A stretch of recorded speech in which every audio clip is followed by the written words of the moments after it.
Our interactive segment, and as mentioned earlier on, today we are looking at automating emergency services, be it medical, accident, or even tragedies like fire.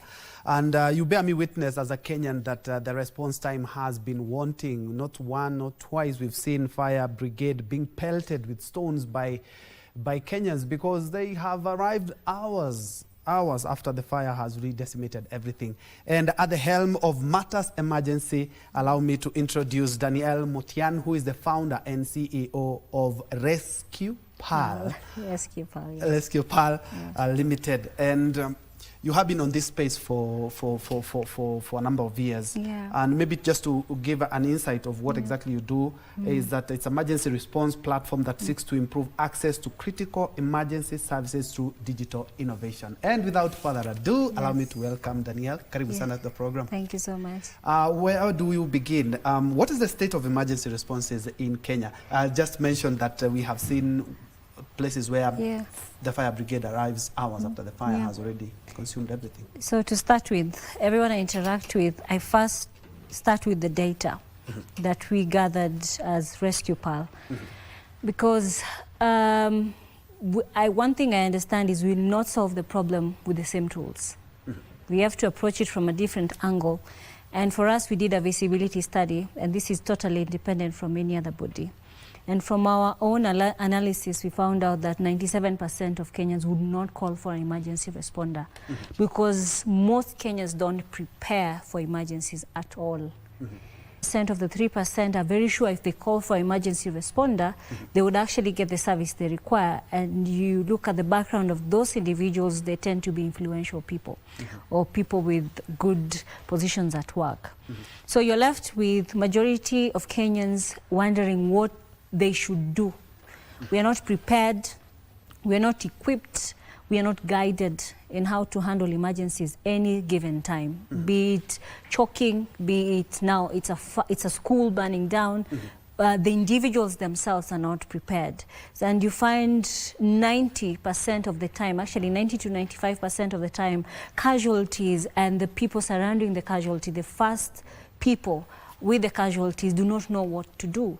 So when our approach is very simple, we are first trying to bring back the responsibility to every single civilian, every single person within our country, because to improve our emergency response is not a one person or one company's responsibility. So we are getting into different communities and training them. I know it's a very emotive question and a discussion when we talk about school fires. We had over 20 boys burned about 2 years ago. We had 16 about 2 weeks ago. From your assessment, using digital innovation, could we have saved more lives than were saved that day? First and foremost, from my opinion, when it comes to schools, and this is something I'm preaching to any school that allows us to go in and train them. Training, you cannot train students one day. You take a whole day, train them on fire, first aid, and you expect them to remember. Yet you're also teaching them math, you're teaching them science, you're teaching them geography, 1,000 things to remember. Even if you ask a corporate, then corporates are required to train their staff annually or quarterly, whichever. And you find that when you go for that training, it's a whole day intense training, and then you meet next year again. So you have a lot to remember. Everything is important and it's a lot. What happens? You tend to forget everything. So the first approach that every school that I would actually give to is every school should have a club for first aid, or you brand it as emergency response. Every day, once a week, every student should be trained on emergency response. And when I say emergency response, I'm talking about first aid, fire, self-defense, because there's the issues of kidnapping and abductions are increasing. So this should be introduced into these schools. Other than that, students themselves might start being aware of their surroundings more and start preparing. If I'm really sending my condolences to the families with all my heart. And that's a really, really sad story. But at the end of the day, if their schools are to learn from this, is first, you need to prepare everybody. Don't assume that you are the teacher, you'll handle the situation. You might be cut off communication with the person receiving the attack or injury. So at this moment, it needs preparation. We are not preparing for the worst. Yes, we prepare for the worst, but we don't imagine the worst. So now that is what I will say to the schools. Yeah. And now, what is the role of digital platforms in saving lives? And that is where companies like Resqpal come in. I want you to give us a practical example. Let's assume there's a fire somewhere. How does technology and digital innovations come in? Yes. First and foremost, when we started our talk, you've seen me rotating around on preparedness, less of the digital. Yes. Because the idea is very simple. I have to first prepare you. Once you're prepared, then I give you a tool. I see the app being a tool, not a main solution. Because if you're majorly prepared, the app is very easy to navigate. Because it works like a digital taxi, whereby you are required to subscribe to it, and the subscription comes in as with its benefits. You find ambulance for free. Depending on the package you pick, you are covered in some areas. Because one of the costs or one of the reasons people don't actually call for emergency responders is because they assume it's expensive.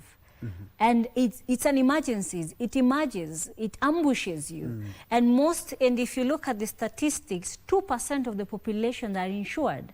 So we are remaining with 98 who are focused on what they have. And the economy of actually globally, it's very unstable. So people tend to worry. So when you have the app, we are giving it at a very affordable rate. We are looking at the mwananchi, the low-incoming person, what can they afford? They're looking at the rider. Can they afford 170 shillings a month? Then we can give you protection with that, at least something that comes with that. So the platform, you can, let me say you can order for an ambulance, because one of the challenges that people have is, where do I start from? I want this particular brand, but they don't operate in your area. So what Resqpal does is you're bringing every shareholder under this one umbrella. And our work is to get into every, every community, create a partnership, train people, bring back the confidence. You find police stations nearest to you. You are new in Kitale, you don't know the nearest police station. Then you get on the app, it will get you there. You'll find a section for missing persons. You're looking for someone, or you have a person you don't know where to start from. The platform offers you that. You can get on the platform, look at the healthcare facilities around your area. So you're trying to save time. We are trying to make it as efficient as possible. So the platform, as we are looking at it, we are looking at it as a tool that makes your work, you as a trained individual, to make it easier. Even those who are not trained, there are videos on the platform to guide you. So you just get on the platform, you request for an ambulance, either an ambulance, and now we have introduced rider EMRs. And the beauty of this is that if you get into an accident, you don't have to deal with the crowd. You can actually order for a rider to come and help you manage the scene. They can put the casualty in a recovery position as you wait for the ambulance. And we can all agree that riders are faster than any other tool on the road. Speak of a cab, they are faster than that. They are faster than the ambulance themselves. We have a section of riders where we have dedicated, they're not fully trained, so they do ambulance escorts. So we tend to pave way. We tend to go ahead of the ambulance and say, there's an ambulance behind you, kindly make a way.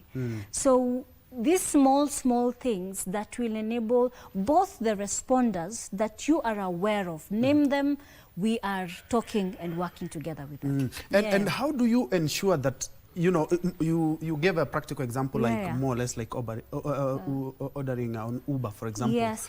And you really want to link somebody with a responder. Yes. How do you ensure that they are legit? Because even we have issues with cab services sometimes. How do you, and you know, maybe you are trying to save a life. Yes. So first and foremost, there's an onboarding process. It's not just anyone. So we first sit down with ambulances or people who are already operating and their qualifications and the standards that they have to meet. And as a company, we do our own due diligence. After that, we give them an access to the platform whereby they will get an alert.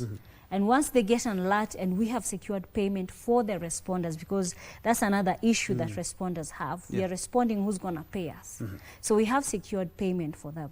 So once you request, the alert goes to the nearest, most available responder. Yes. And finally, unfortunately, we are running out of time, but my question is, I'm looking at lack of information. Many people don't know that this is something that exists and the way they can be able to get help. How can we ensure that we have, done away with these loopholes and get that information out so that people know that indeed it's a building that has collapsed, it's an accident, it's fire, they can get help and amply. Okay. So first and foremost, I think I'll start by urging the public that you should have the urge of being prepared, not because something is going to, or you imagining the worst, but just be prepared because it will make your work easier in case anything happens. So if you have a local person who can train you or a local company, go, let them train you. If you have confidence, you now know Resqpal. Reach out to us on our social media. We're on Instagram, TikTok, Facebook. Yeah, we train you, then we give you the tool because the app has a lot to offer. I think if you're to discuss it, to be more than an hour. Yes. Thank you, Daniele so Motian, founder and CEO, Resqpal Limited, a company that is responding to emergencies of all kinds via automation. And something that she has mentioned is we need to get the information out, and indeed we can get help, and especially when it comes to the tragedies that usually befell or usually befall our country or those which had befell, so that we may not go back there again. Anyway, thank you so much for that. We need more time to discuss this.